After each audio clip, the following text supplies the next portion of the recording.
कक्षा 8 में पढ़ने वाली लड़की, जिसकी उम्र लगभग 14 या 15 के आसपास रहती है, उसके माता-पिता घर से बाहर कहीं गए थे। वह लड़की घर में अकेली रहती है और वो घर से गायब हो जाती है। जैसे ही उसके माता-पिता घर में आते हैं, देखते हैं उनकी बच्ची नहीं है और वह ढूँढने के लिए उधर-उधर जाते हैं, तब भी नहीं मिलती है। जब नहीं मिलती तो उनके माता-पिता पुलिस स्टेशन जाते हैं और पुलिस स्टेशन में कहते हैं कि हमारी बच्ची घर से गायब हो गई है। यह सब कहने के बाद पुलिस स्टेशन के जो पुलिस रहते हैं, उनका रवैया तो पता ही है आपको। ऐसे ही कहते हैं कि इसकी नाम क्या था, उसकी उम्र क्या था। यह सब कहने के बाद कहते हैं किसी दोस्त के साथ बाहर गई होगी। दरअसल वो लड़की किसी दोस्त के साथ बाहर नहीं गई थी, बल्कि घर से भाग गई थी। अगर वह उस दिन घर से नहीं भागती तो उसकी दुर्दशा देखकर आप कभी आंसू नहीं निकलता, सुनने के बाद आपका आंसू नहीं निकलता। और अगर उसकी जो मदद है किसी इंस्पेक्टर ने नहीं की होती, लेडी इंस्पेक्टर ने नहीं की होती, तो आज उसके साथ बहुत बुरा होता। और ऐसे इंस्पेक्टर को हमें सैल्यूट है जो ऐसे अच्छा काम करते हैं।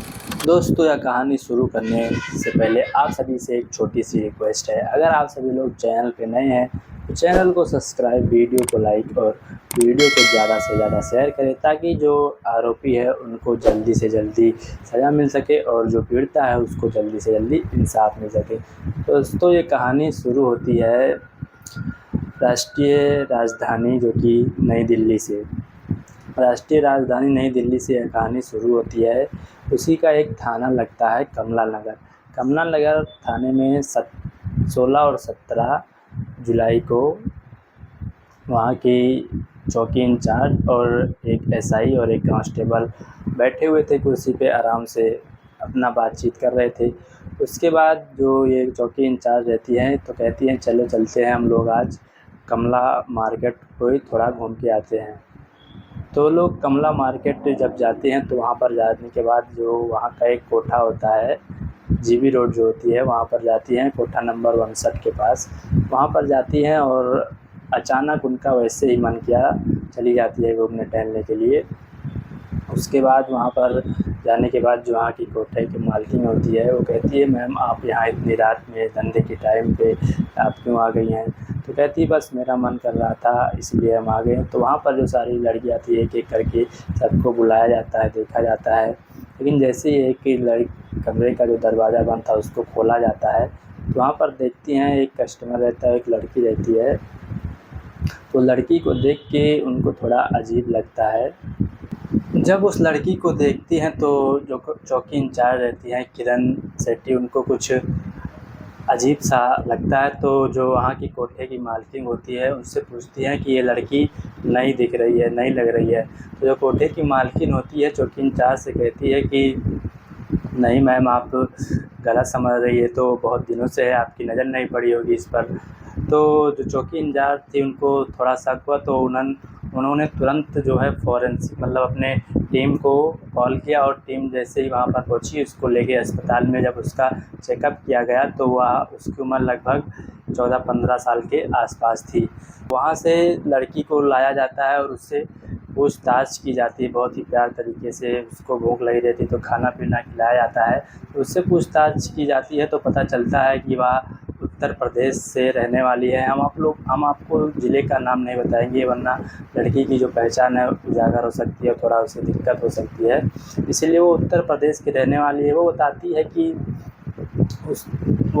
है कि वह घर में अपनी माँ से कहती है कि मुझे स्कूल जाना है। उस दिन स्कूल की छुट्टी थी, वह कबड्डी समारोह जीती थी। उस दिन उसको गोल्ड मेडल दिया जाना था। तो वो अपने माँ से कहती है कि हमें स्कूल जाना है, लेकिन उसकी माँ कहती है कि तुम्हें नहीं जाना है, आज तो छुट्टी है, किस लिए जाओगी।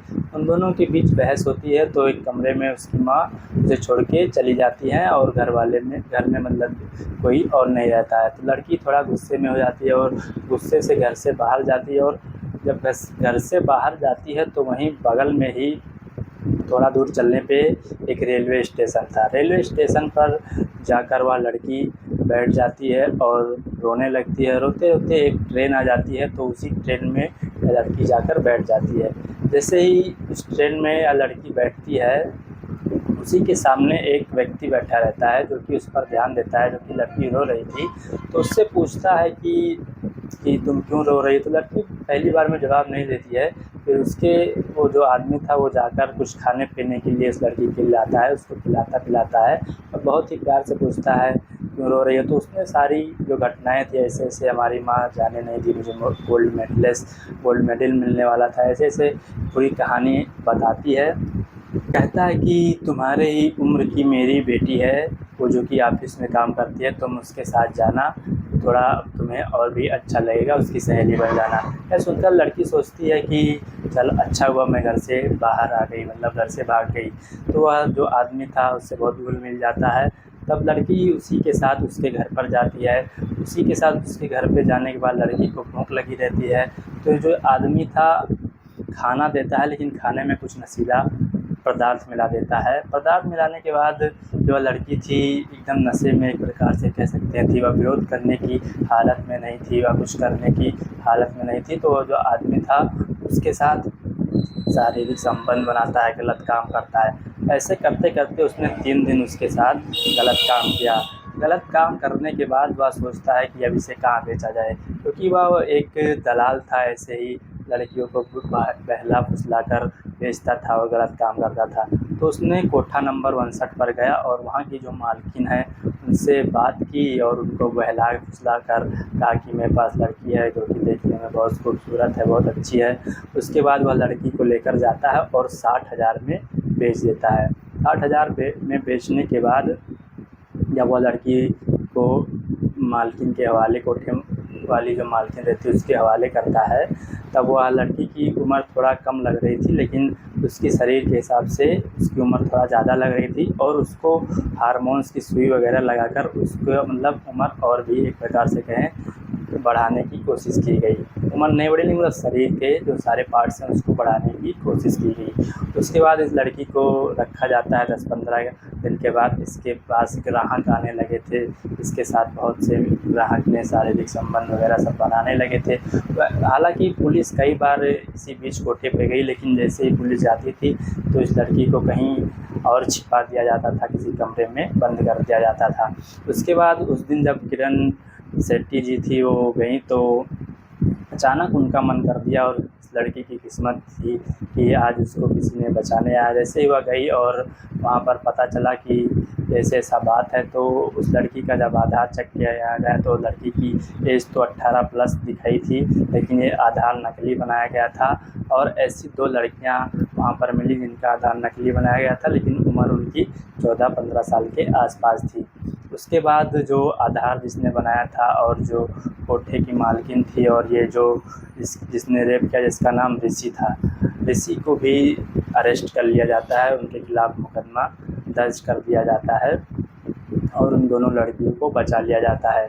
लेकिन वो लड़की जो है उसका घर पूछते हैं तो वह घर नहीं बता पाती है और वो उत्तर प्रदेश के ज़िले में रहती है। उससे छानबीन करने की पुलिस ने कोशिश की, लेकिन अगर उस दिन उनके माँ बाप ने पुलिस स्टेशन पर मुकदमा दर्ज कराया होता तब वह लड़की को मतलब घर भेज दिया जाता, लेकिन उस दिन उनके माँ बाप ने मुकदमा नहीं दर्ज कराया था, इसीलिए इस लड़की को नहीं भेजा गया और उसको मतलब अच्छे से इलाज वगैरह करवाया जा रहा है और इन जो सारे दोषियों हैं उनके खिलाफ़ जो है मुकदमा दर्ज कर लिया गया है। यहाँ पर आपको देखने को मिलेगा आजकल के जो बच्चे हैं, छोटी उम्र के जो बच्चे हैं, गुस्से में चले जाते हैं, घर से भाग जाते हैं, चाहे लड़की हो चाहे लड़का हो। उनको मोबाइल नहीं मिला, पैसा नहीं मिला, कुछ नहीं हुआ, ये नहीं हुआ तो घर से भाग जाते हैं। अगर आप लोग घर से भाग जाएंगे तो आपको घर से अच्छी सुविधा कहीं पर नहीं मिलने वाली है। अगर अच्छी सुविधा मिलने वाली है उससे पहले आपको पढ़ाई करनी पड़ेगी।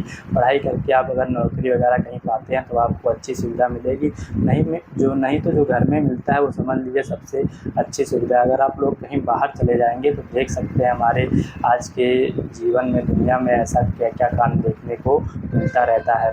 दोस्तों, यह कहानी सुनाने का उद्देश्य हमारा किसी को हताश करना नहीं, किसी को भावुक करना नहीं। हमारा यह उद्देश्य है आपको मोटिवेट करना, आपको जागरूक करना दोस्तों वीडियो को हम लोग कहीं पर कर रहे हैं एंड अगर आपको यह वीडियो पसंद आई हो तो चैनल को सब्सक्राइब, वीडियो को लाइक और वीडियो को ज़्यादा से ज़्यादा शेयर करें। जय हिंद, जय भारत।